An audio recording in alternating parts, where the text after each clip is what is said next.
धार्मिक मान्यताओं के अनुसार पितृपक्ष के दौरान पूर्वज पशु पक्षियों और देवताओं के रूप में प्रकट होते हैं। यह रूप है गाय, कुत्ता, कौवा और चींटी, और इन्हीं के जरिए पितृ भोजन ग्रहण करते हैं। यही वजह है कि श्राद्ध कर्म में पितरों के लिए भोजन का 5 अंश निकाला जाता है। इनमें से प्रत्येक एक तत्व का प्रतिनिधित्व करता है।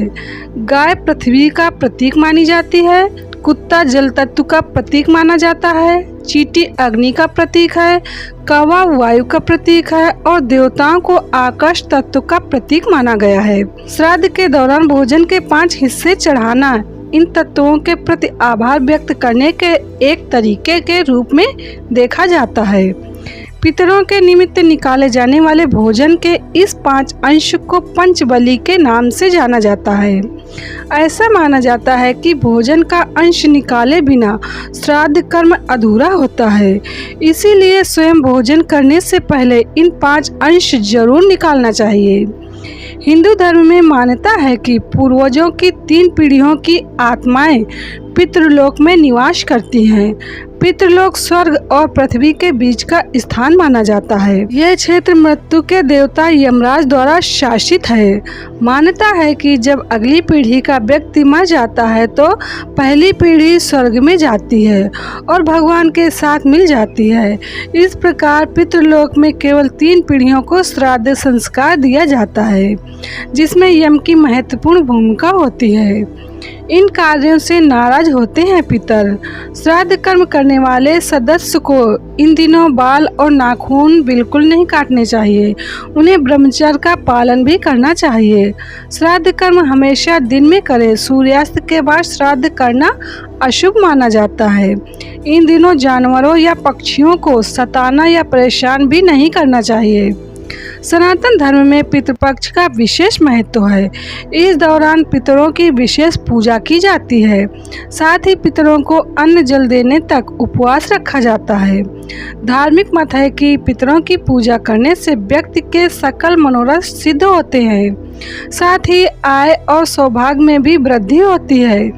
वहीं पितर के अप्रसन्न रहने पर मनुष्य को जीवन में ढेर सारी मुश्किलों का सामना करना पड़ता है। आर्थिक स्थिति पर भी प्रतिकूल प्रभाव पड़ता है। अतः पितरों की पूजा उपासना अनिवार्य है। गरुड़ पुराण में वर्णन है कि श्राद्ध कर्म में अनदेखी करने से पितृ अप्रसन्न हो जाते हैं। इससे व्यक्ति के जीवन और परिवार पर प्रतिकूल प्रभाव पड़ता है। वायु पुराण में आत्मज्ञानी सूत जी ऋषियों से कहते हैं, हे ऋषि वृंद, परमेष्ठी ब्रह्मा जी ने पूर्व काल में जिस प्रकार की आज्ञा दी है उसे तुम सुनो। ब्रह्मा जी ने कहा है, जो लोग मनुष्य लोक के पोषण की दृष्टि से श्राद्ध आदि करेंगे उन्हें पितृगण सर्वदा पुष्टि एवं संतति देंगे। श्राद्ध कर्म में अपने प्रपितामह तक के नाम एवं गोत्र का उच्चारण कर जिन पितरों को कुछ दे दिया जाए वे पितृगण उस श्राद्ध दान से अति संतुष्ट होकर देने वाले की संततियों को संतुष्ट रखेंगे, शुभ आशीर्वाद तथा विशेष सहायता करेंगे।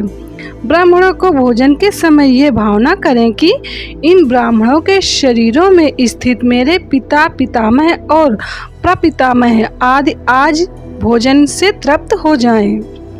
जैसे यहाँ के भेजे हुए रुपए लंदन में पाउंड, अमेरिका में डॉलर एवं जापान में येन बन जाते हैं, ऐसे ही पितरों के प्रति किए गए श्राद्ध का अन्न, श्राद्ध कर्म का फल हमारे पिता जहाँ हैं, जैसे हैं, उनके अनुरूप उनको मिल जाता है। इसलिए सभी को श्राद्ध कर्म अवश्य करना चाहिए।